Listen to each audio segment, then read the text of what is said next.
The young woman was only 4.5 stone at the time of death. She had essentially been starved to death by her parents and 2 priests who believed she was possessed by demons. In the annals of criminal history, murder usually evokes images of smoking barrels or blood-stained blades.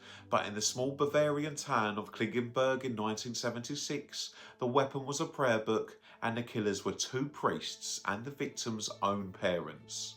This is the case of Anneliese Michel, a woman whose death was recorded not in DNA but in 42 hours of harrowing audio tapes. Anneliese wasn't always a martyr. In her early 20s, she was a bright, devout student.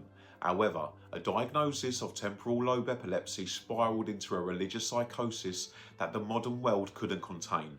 By 1975, Anneliese had abandoned her medication, convinced that her seizures were the manifestation of 6 demons, including Lucifer, Judas, and Nero.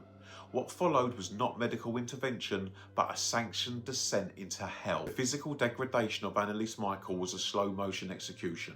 Over 10 months, she underwent 67 exorcism rites, some lasting 4 hours at a time. The journalistic reality of her final weeks is stomach-turning.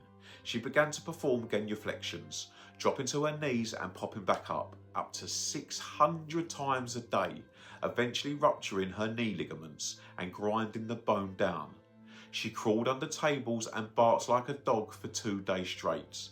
She ate spiders and coal, and she licked her own urine off the floor.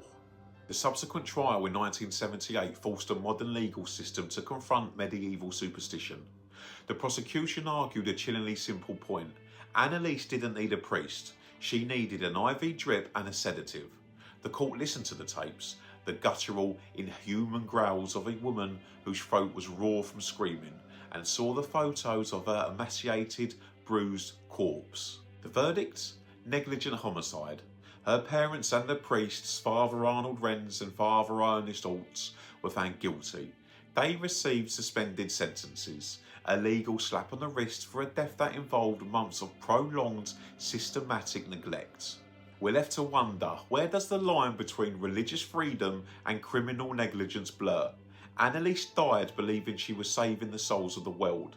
In reality, she was a sick woman who was watched, recorded and prayed over while she slowly starved to death in a room filled with people who claimed to love her.